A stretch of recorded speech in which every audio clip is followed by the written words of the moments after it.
Hi friends, welcome to my YouTube channel medical lab testing knowledge.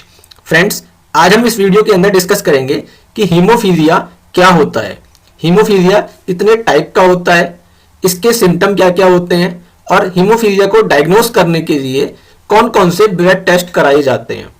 तो friends, video को and तक देखिएगा और अगर वीडियो अच्छा लगे तो प्लीज़ वीडियो को लाइक कीजिएगा और चैनल को सब्सक्राइब कीजिएगा।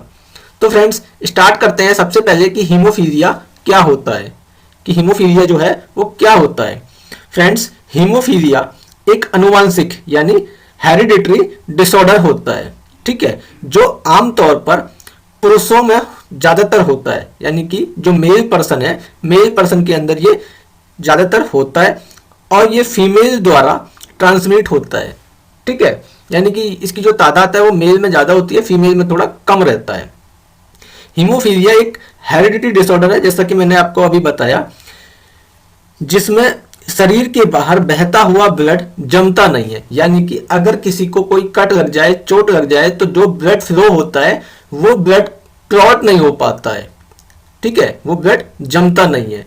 इसके कारण चोट या दुर्घटना में ये जानलेवा साबित हो जाता है या हो सकता है, क्योंकि जो ब्लड फ्लो है जब किसी पेशेंट का या किसी को अगर चोट लग जाती है तो अगर वो ब्लड बंद नहीं होगा या वो ब्लड में क्लॉट नहीं बनेगा तो कोई ना कोई प्रॉब्लम क्रिएट करेगा, ठीक है। इस डिजीज के कारण, जो ये एक डिजीज होती है जिसके कारण ये ब्लड क्लॉट नहीं हो रहा है, ये एक प्रोटीन की कमी से होती है, यानी कि एक हमारी बॉडी के अंदर एक प्रोटीन होती है जो इसका काम करती है या जो ब्लड क्लॉट्स में वर्क करती है, ठीक है, जिसे क्लॉटिंग फैक्टर कहा जाता है, यानी कि जो प्रोटीन होती है वो एक क्लॉटिंग फैक्टर प्रोटीन होती है। इस फैक्टर की विशेषता ये है कि ये बहते हुए ब्लड के थक्के जमाकर उसका बहना रोकता है, यानी कि जो क्लॉटिंग प्रोटीन जो होती है वो ब्लड में थक्के जमाती है, यानी कि उसको क्लॉट्स बनाती है, ठीक है। इस डिजीज से पीड़ित पेशेंट की संख्या भारत के अंदर, यानी कि हमारे इंडिया के अंदर काफी कम पाई जाती है। इस डिजीज में पेशेंट के शरीर के किसी भाग से जरा सी भी चोट या कट लग जाने पर बहुत अधिक मात्रा में ब्लड निकलता है, यानी कि ब्लड फ्लो हो जाता है। इससे पेशेंट की डेथ तक हो जाती है। ये डिजीज ब्लड में थ्रोम्बोब्लास्टिन नामक पदार्थ की कमी से होती है, यानी कि एक एलिमेंट्स होता है हमारे ब्लड के अंदर जिसका नाम होता है थ्रोम्बोब्लास्टिन, ठीक है। इसकी कमी से क्या होता है, हमारा जो क्लॉटिंग फैक्टर है वो प्रॉपर काम नहीं करता है, ठीक है। थ्रोम्बोब्लास्टिन में ब्लड को शीघ्र थक्का कर देने की क्षमता होती है, यानी कि ये तुरंत ब्लड को जमा देता है, ठीक है। ब्लड में इसके न होने से ब्लड का बहना बंद नहीं हो पाता, यानी कि अगर हमारे ब्लड के अंदर थ्रोम्बोब्लास्टिन की अगर कमी होती है तो प्रॉपर क्लॉट्स नहीं बन पाता है और हमारा ब्लड रुकना कई बार प्रॉब्लम करता है और हमारा ब्लड कई बार रुक नहीं पाता है, ठीक है। फ्रेंड्स, जो इसका एक वर्ल्ड हीमोफीलिया डे होता है वो होता है 17 अप्रैल, ठीक है। 17 अप्रैल को हीमोफीलिया दिवस भी मनाया जाता है। अब बात करते हैं फ्रेंड्स हम इसके आगे कि इसके टाइप कौन कौन से होते हैं। टाइप्स ऑफ हीमोफीलिया, यानी हीमोफीलिया के कितने प्रकार होते हैं। फ्रेंड्स, ज्यादातर जो हीमोफीलिया है ये 3 टाइप का होता है, haemophilia type A, haemophilia type B और हीमोफीलिया टाइप सी, ठीक है।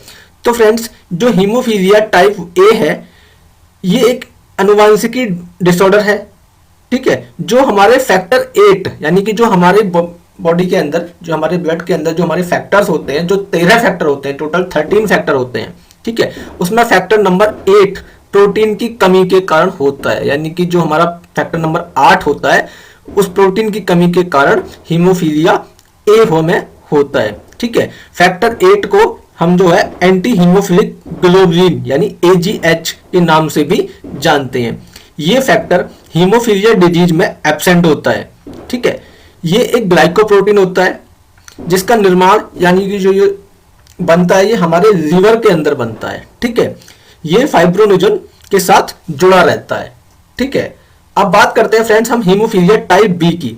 तो जो हीमोफीलिया टाइप बी होता है ये हमारे फैक्टर 9 की कमी से होता है, यानी कि अगर हमारे बॉडी के अंदर फैक्टर 9 की अगर डेफिशिएंसी है तो हमें हीमोफीलिया बी हो सकता है। ये लगभग 1/3 मामलों में ये स्पॉन्टेनियस जेनेटिक म्यूटेशन के कारण होता है। ब्लड डिसऑर्डर सभी जातीय समूह यानी कि सभी जातीय ग्रुप को समान रूप से प्रभावित करता है। हीमोफीलिया टाइप ए और टाइप बी एक्स क्रोमोसोम्स द्वारा होता है। ये हम सब जानते हैं कि फीमेल्स में 2 क्रोमोसोम्स होते हैं, ठीक है, यानी कि एक्स एक्स क्रोमोसोम्स जो होते हैं वो फीमेल्स के अंदर होते हैं, लेकिन मेल के अंदर 2 अलग टाइप के क्रोमोसोम्स जिसे हम एक्स और वाई क्रोमोसोम्स बोलते हैं, ठीक है। मेल में एक्स क्रोमोसोम्स, फीमेल से वाई क्रोमोसोम्स पिता से आता है, ठीक है। इन्हीं क्रोमोसोम्स से जो बच्चे के लिंग का निर्धारण या निर्धारित किया जाता है। क्रोमोसोम्स में ही हीमोफीलिया पैदा करने वाले जीन्स होते हैं, ठीक है। फीमेल्स इस डिजीज की कैरियर वाहक होती हैं, ठीक है, क्योंकि फीमेल्स के थ्रू ये ट्रांसमिट होता है।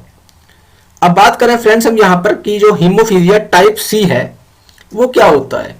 तो फ्रेंड्स हीमोफीलिया टाइप सी भी एक आनुवंशिकी डिसऑर्डर है, ठीक है, ये भी एक हेरिडिटरी डिसऑर्डर है जो फैक्टर 11 क्लॉटिंग प्रोटीन के कारण होता है। यानी कि जो टाइप 1 था वो 8 के कारण होता था और टाइप बी जो था वो 9 के कारण, और टाइप सी जो है ये फैक्टर 11 यानी कि 11वां जो फैक्टर होता है, जैसे मैंने पीछे बताया कि हमारे टोटल 13 फैक्टर होते हैं, तो ये फैक्टर 11 की डेफिशिएंसी की वजह से होता है, ठीक है।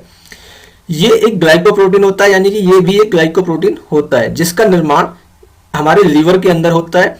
एक्टिवेशन के लिए हैगमैन फैक्टर आवश्यक है, ठीक है। इसे हम पीटीए के नाम से भी जानते हैं। पीटीए मतलब प्लाज्मा थ्रोम्बोब्लास्टिन प्लाज्मा थ्रोम्बोब्लास्टिन एंटीसेंडेंट, ठीक है। तो फ्रेंड्स इसकी कमी से भी हीमोफीलिया टाइप सी हो जाता है। अब फ्रेंड्स बात करते हैं यहां पर हम कि हीमोफीलिया के सिम्टम क्या क्या होते हैं, यानी कि इसके लक्षण क्या क्या होते हैं। तो फ्रेंड्स हीमोफीलिया के कुछ लक्षण होते हैं जिनके बारे में बता रहा हूं। इसमें क्या होता है कि जो हमारी बॉडी पर हल्के नीले टाइप के कुछ निशान या मार्क बन जाते हैं। आंखों के अंदर थोड़ा ब्लड निकलना, ऐसा लगेगा जैसे ब्लड आ रहा है आंखों के थ्रू, ठीक है। अचानक से हमारे नाक के अंदर ब्लीडिंग हो जाना, कई बार देखा होगा, कभी कभी क्या होता है किसी किसी को नाक के थ्रू ब्लीडिंग हो जाती है। जोड़ों में सूजन आना और ब्लड या किसी पेशेंट को इंटरनल ब्लीडिंग भी हो जाती है कई बार। ऐंठन होना, अचानक से कमजोरी आना और चलने फिरने में तकलीफ होना, ब्रेन के अंदर ब्लीडिंग होना, ठीक है। किसी जख्म यानी कि किसी को अगर कहीं चोट लगी है उसमें खून कुछ देर के लिए बंद होना और दोबारा से फिर स्टार्ट हो जाना। यानी कि अगर मान लो किसी पेशेंट को कोई चोट लगी हुई है और उसका वहां से ब्लड बंद हो जाता है, लेकिन फिर क्या होता है थोड़ी देर बाद फिर से स्टार्ट हो जाता है ब्लड आना। तो ये सारे हीमोफीलिया के सिम्टम होते हैं। अब बात करते हैं फ्रेंड्स हम यहाँ पर कि इसके ब्लड टेस्ट कौन कौन से कराए जाते हैं। तो फ्रेंड्स इसके कुछ कॉमन टेस्ट हैं, 3-4 तरह के टेस्ट हैं जो मैं आपको बता रहा हूँ। सबसे पहला सबसे कॉमन टेस्ट आता है कंप्लीट ब्लड काउंट, जिसे हम सीबीसी बोलते हैं, क्योंकि इसके अंदर क्या है कि हम इसके अंदर प्लेटलेट काउंट टेस्ट करते हैं। तो प्लेटलेट देखना होता है, ठीक है, क्योंकि वो भी हमारा एक क्लॉटिंग फैक्टर में वर्क करता है। ब्लीडिंग टाइम, क्लॉटिंग टाइम की हमारा ब्लीडिंग टाइम कितना है, हमारा क्लॉटिंग टाइम कितना है। पीटी टेस्ट जिसे हम प्रथम बिंदु टाइम बोलते हैं और एपीटीटी टेस्ट होता है, ठीक है। फैक्टर 8, फैक्टर 9 और फैक्टर 11, ठीक है। तो ये सारे हम ब्लड के थ्रू हीमोफीलिया चेक करने के लिए टेस्ट कराते हैं।